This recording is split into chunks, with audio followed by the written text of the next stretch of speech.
கர்த்தருக்குள் பிரியமானவர்களே, December 6 Elon G white அம்மையார் அவர்களுடைய மாரநாதா புத்தகம், பக்கம் 679. இன்றைய தியானத்திற்காக தெரிந்து கொள்ளப்பட்ட தலைப்பானது பாவத்தின் ஒரே ஒரு ஞாபக சின்னம். வசனம் நீதிமொழிகள் 11வது அதிகாரம் 31வது வசனம். இதோ நீதிமானுக்கு பூமியில் சரி கட்டப்படுமே, துன்மார்க்கனுக்கும் பாவிக்கும் எத்தனை அதிகம்.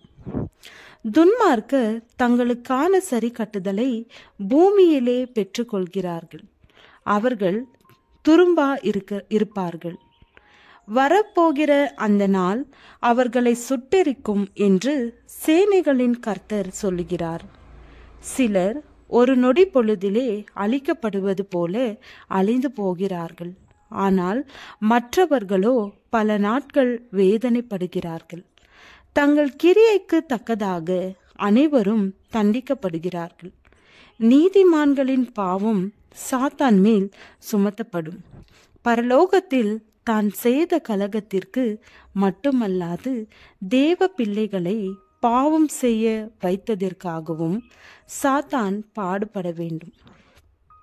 அவனால் ஏமாற்றப்பட்டவர்கள் அனுபவிக்கும் தண்டனையை விட அவனுடைய தண்டனை மிக அதிகமாக இருக்கும். அவனுடைய வஞ்சகங்களால் விழுந்தவர்கள் அனைவரும் அழிந்து போன பின்பும் கூட சாத்தான் மேலும் உயிரோடு இருந்து வேதனையை அனுபவிக்க வேண்டும். சுத்திகரிக்கும் அக்கினியில் இறுதியாக துன்மார்க்கர் முற்றிலுமாக வேரும் கொப்பும் இல்லாமல் அழிக்கப்படுவார்கள்.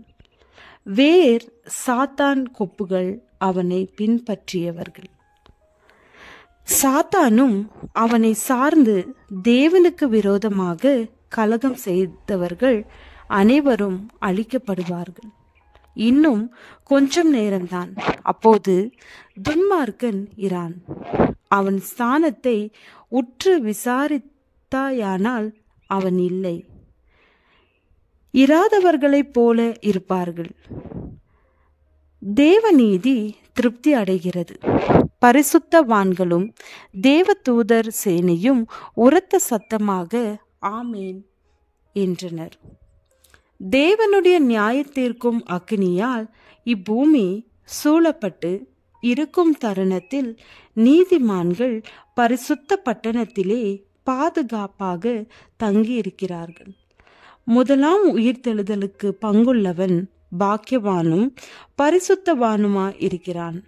இவர்கள் மேல் இரண்டாம் மரணத்திற்கு அதிகாரமில்லை. துன்மார்க்கருக்கு பட்சிக்கிற அக்கினியாக இருக்கும் தேவன் தம்முடைய பிள்ளைகளுக்கு சூரியனும் கேடகமுமானவர். துன்மார்க்கரை பட்சிக்கும் அக்கினி பூமியை சுத்திகரிக்கும். சாபத்தின் ஒவ்வொரு சுவடும் இழக்கப்பட்டாயிற்று. மீட்கப்பட்டவர்களின் முன்பாக பாவத்தின் பயங்கர விளைவுகளை உணர்த்த நித்திய காலமாக எரிந்து கொண்டிருக்கும் நரகம் இருக்க போவது இல்லை. ஒன்றே ஒன்று பாவத்தின் கோரத்தை ஞாபகப்படுத்தி கொண்டே இருக்கும். நம் மீட்பர் என்றும் சிலுவையில் தழும்புகளை சுமந்து கொண்டிருப்பார்.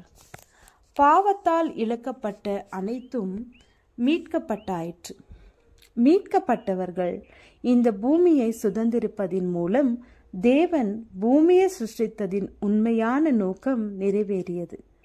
நீதிமான்கள் பூமியை சுதந்திரித்து கொண்டு என்றைக்கும் அதிலே வாசமாயிருப்பார்கள். சங்கீதம் 37வது அதிகாரம் 29வது வசனம். ஆமேன்.